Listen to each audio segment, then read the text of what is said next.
Nestled in Utah's Red Rock Country, just north of Moab, Utah, lies Arches National Park.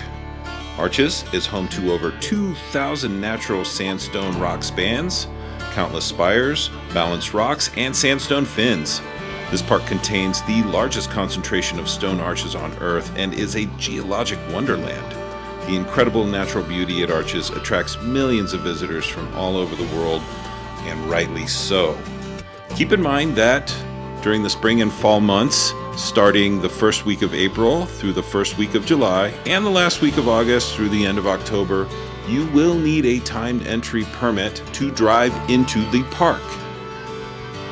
During the hot summer months of June, July, and August, it will be sweltering hot, so any trip to Arches does need to be planned accordingly. However, this place is a national park for a reason and very popular for a reason, so it is well worth the visit. For many years, I avoided Arches National Park, which in retrospect turned out to be a mistake. I thought it was just too crowded and a bit of a rock museum where people are looking at stuff from behind a barricade and tour buses and all that kind of stuff. And if you go during high season, to some extent that is true. You're going to have to deal with some pretty big crowds. The footage that I'm going to show you was shot at the end of February and a couple of days at the start of March. I had a wonderful time. I took a little bit of a chance with the weather, but it turned out to be pretty good except for the day when I had my fiery furnace permit.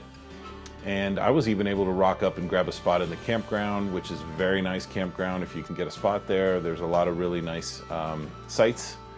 And I've totally changed my opinion on Arches National Park. It is a jewel. It's easy to visit. It's just north of Moab, very easy to get to, and has a lot of good options for somebody who maybe has some mobility problems or doesn't really want to stray too far away from their car. You can still see some really nice stuff at Arches. There's a lot of really great stuff to see. And here we go, Arches National Park. The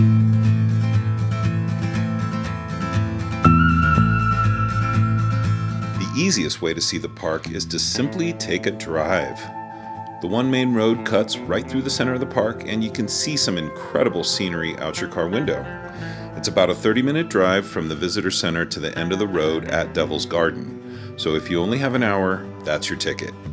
If you have a little more time on your hands, you could stop at a couple of the roadside attractions and overlooks, such as Balanced Rock, which has a 0.3-mile easy walk around the base.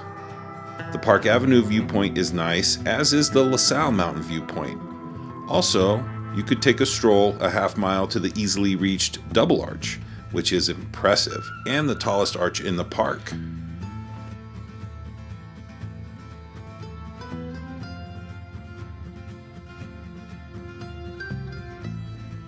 If you want to dig a little deeper, but you're still short on time and you want to see as many arches as possible in a short period, I would recommend the windows section of the park.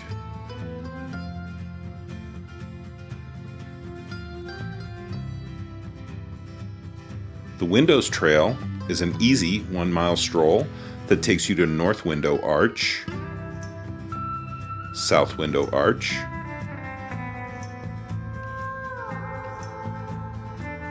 and Turret Arch. There are also very nice views of the LaSalle Mountains from this area.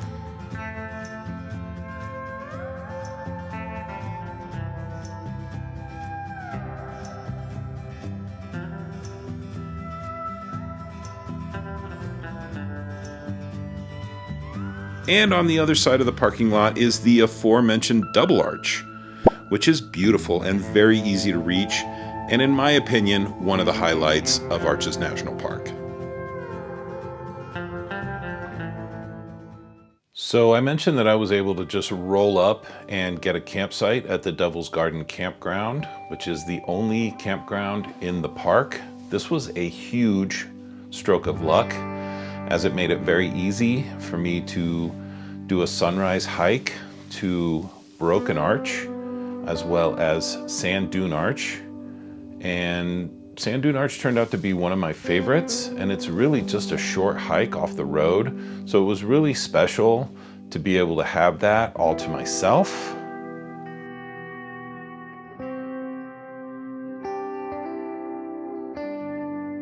So back to the campground. Devil's Garden Campground has 54 sites, including the 2 group sites and the 1 accessibility site. There are many nice campsites nestled among the juniper, pinyon pine, and the Red Rock Desert. Each site is equipped with a fire ring and a picnic table. There are flushing toilets, but no showers. And the campground does not have a dump station or electric, water, and sewer hookups for RV campers, so be advised of that. Also, there's a small amphitheater with Skyline Arch as a backdrop. Not sure what happens here, but the setting is quite nice. This campground is reservation only between March 1st and October 31st. You can book up to 6 months in advance, and you should probably do that to guarantee yourself a spot. I had to move out of the park for the last couple nights of this video, and I chose Big Bend Campground on the Colorado River. My spot was awesome, and Big Bend is directly across the river from Arches National Park. This campground is first come, first serve, and is busy at peak times, but a really great spot to camp.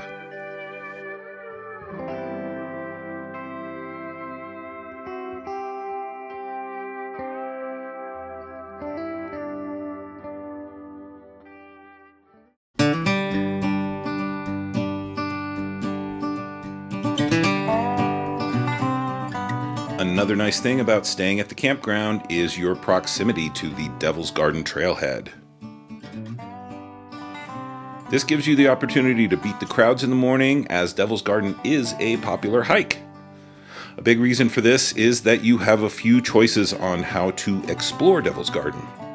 No matter what you choose, however, you will have a chance to hike through amazing sandstone fins.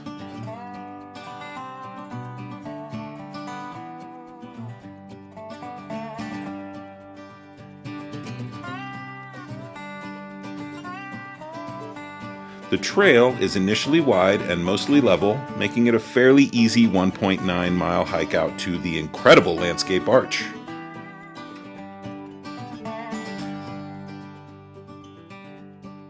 This is the longest rock span in the park at 306 feet and also the longest rock span in North America.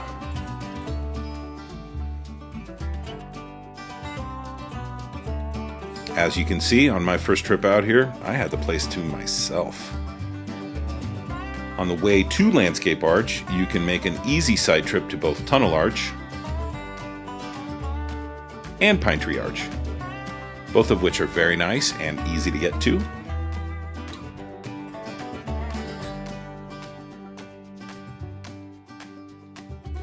Beyond Landscape Arch is the Devil's Garden Primitive Trail. If you do the entire thing, you will see 7 arches and travel 7.8 miles according to the map.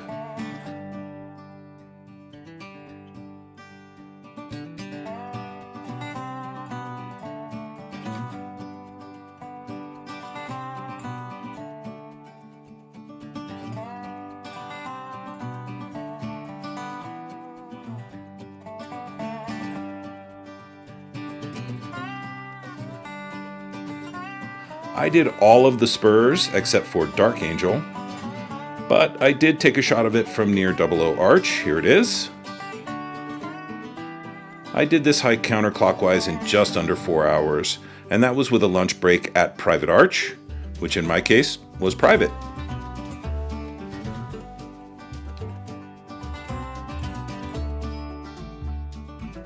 I believe this hike is easier if you do it clockwise. However, either way, it is listed as difficult. There are some exposed sections, lots of rock scrambling, and I did see some people struggling. So there was a lot of off-camber smearing that you had to do on this trail, and it really worked my feet. I had to soak them in the river afterwards. So bring good shoes. If you don't like to rock scramble, or if you're afraid of heights, or if you have any kind of balance issues, don't do the primitive trail. However, this was my favorite trail that I got to experience on this trip, and I really enjoyed it. It's the longest trail in the park, and I highly recommend it. Unfortunately, I didn't get to hike the fiery furnace though.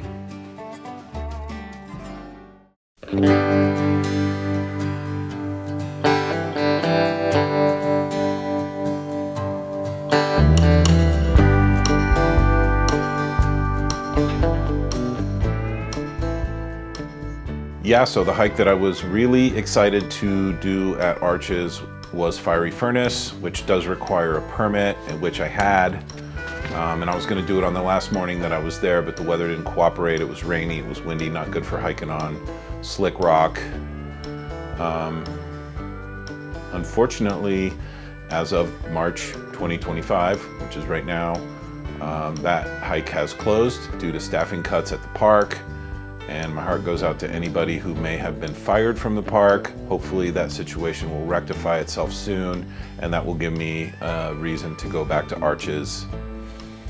And at this point, I know what you're probably thinking. How did this guy get 11 minutes into this video without talking about Delicate Arch, which is the main attraction at Arches National Park and the reason that a lot of people go to the park in the first place. So let's go ahead and take a look at Delicate Arch.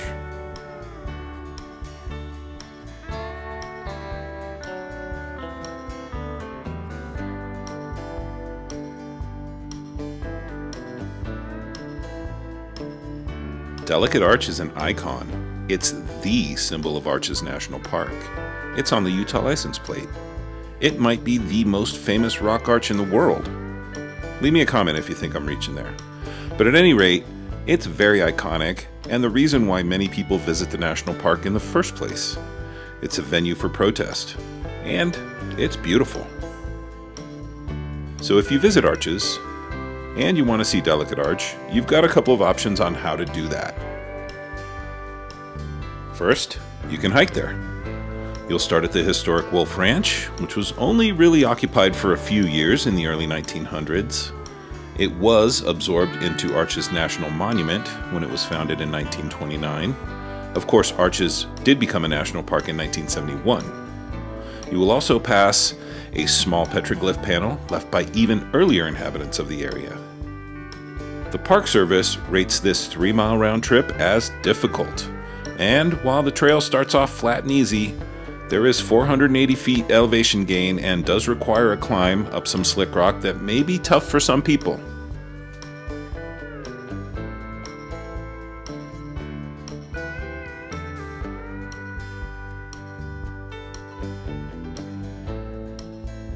The arch itself is magnificent. It is a unique bit of geology, and if you make the hike, you'll be glad you did.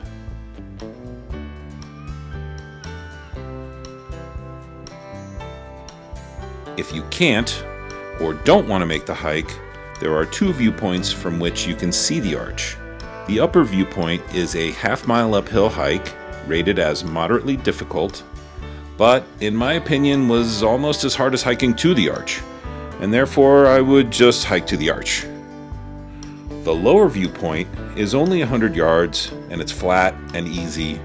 However, it's not a great view, and this is really only for those who can't hike or are really short on time and just want to check off the box. But if you visit Arches and you don't see Delicate Arch, I think you'll feel like you missed something. So the lower viewpoint does serve that purpose. So that pretty much does it for my video on Arches National Park. Obviously, I could not cover every single thing inside the park, but that's most of the major stuff. If you feel like I missed anything big, leave me a comment down below.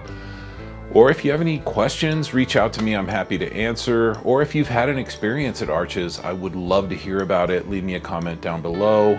If you enjoyed the video, leave me a like, subscribe to my channel, name one of your children after me.